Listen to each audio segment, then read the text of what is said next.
The financial statement analysis. The introduction. This study mainly aims at determining, predicting, and analyzing the best economic conditions and the success of the business in the future. The other purpose of this analysis is to evaluate the financial statement and to educate financial managers about their decisions. The financial report contains tools, analytical techniques, and require business research methods.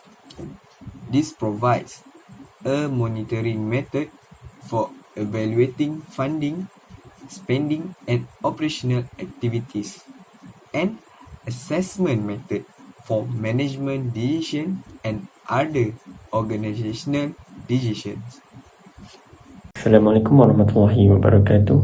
My name is Muhammad Adamadi binti Ahmad. My matric number 050158. Today I want to talk about fraudulent financial reporting.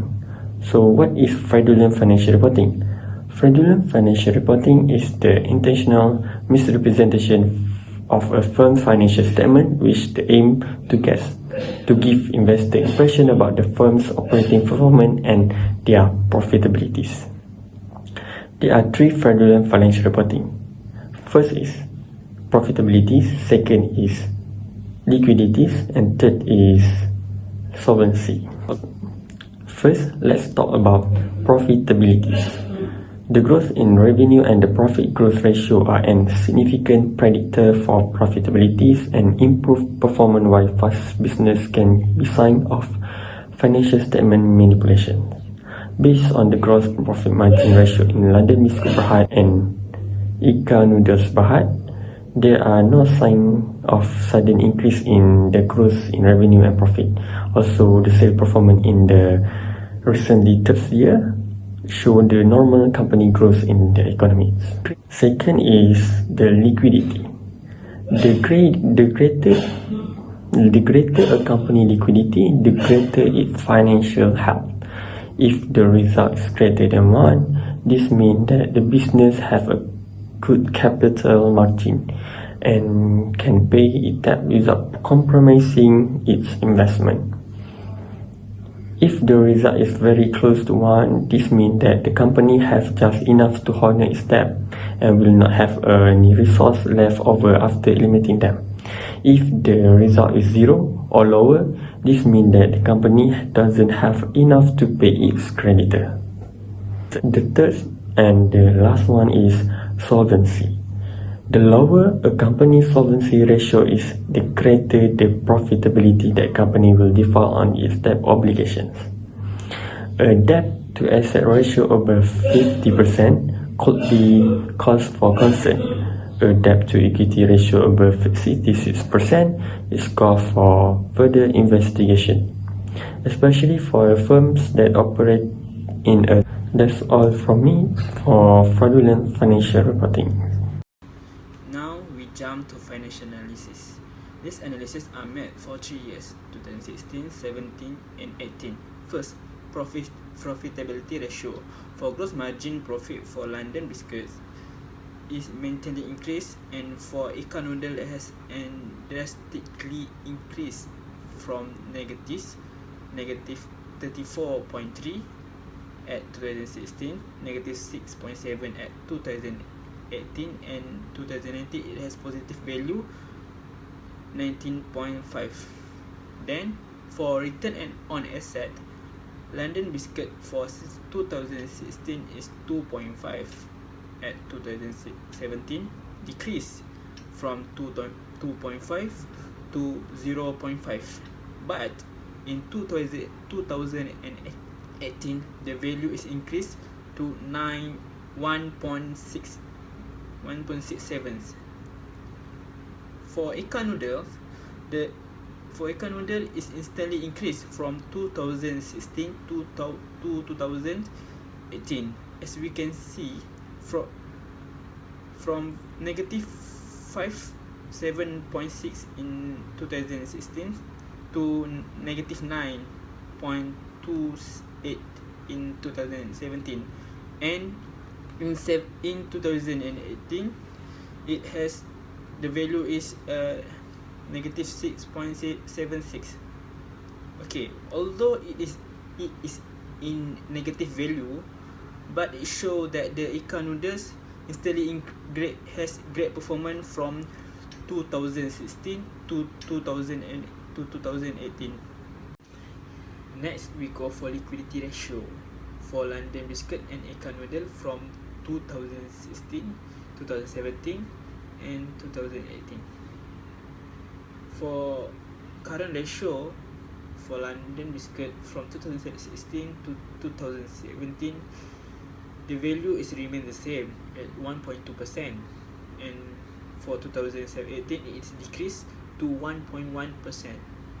And for Ika noodles, it has 0.73% for 2016 and decreased to 0.01% at 2018.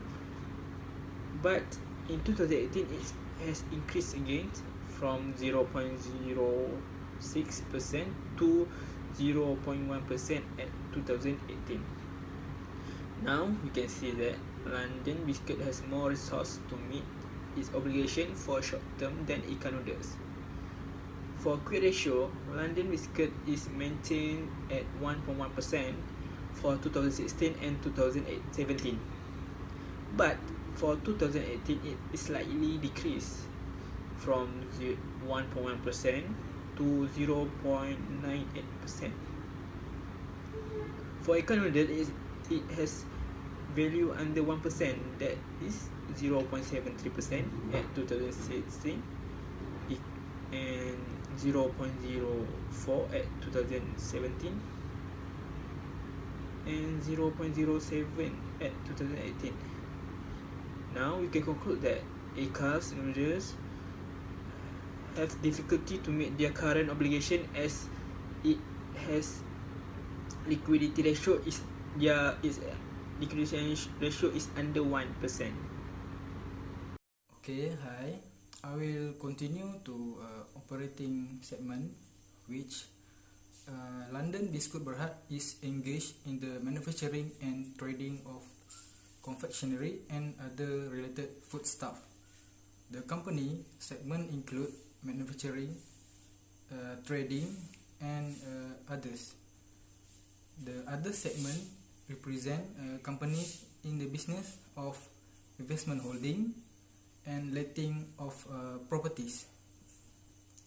Meanwhile, Ika Noodles Berhad is a Malaysia-based investment holding company engaged in business activity from which is may earn revenue and incur expenses, including revenue and expenses that relate to transaction with any of the group others component.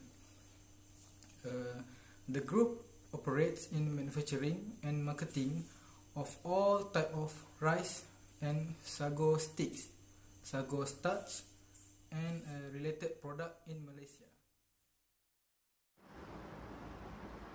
A foreign operation is an entity that is a subsidiary, associate, joint arrangement, or branch of a reporting entity, or the activities of which are based or conducted in a country or currency other than those of the reporting entity.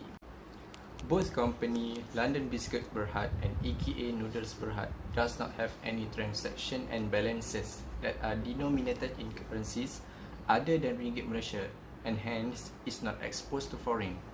No material impact on company results arising from a reasonable change in the foreign currency exchange, as there is no significant. If the operation is non-wholly owned subsidiary, then relevant proportionate share of the translation difference allocated to the non-calling interest. Okay, next we move on to related party disclosure. First, about London Biscuit Berhad. An entity is related to the group and the company if any of the full owning company condition applies. Related party transaction have been entered into the normal course of business under normal trade terms. Second, we move on to Ika Noodles Berhad. to monitor or related parties' transactions to determine if such transactions are undertaken on any arm's length basis. To ensure that the directors make report on such transactions annually to shareholders, to announce to Bursa Malaysia Securities. The conclusion of the financial statement analysis. The review of the financial statement is the very critical process also for reasonable decision making. A financial analyst and accounting knowledge provide a framework for decision making both internal and externally.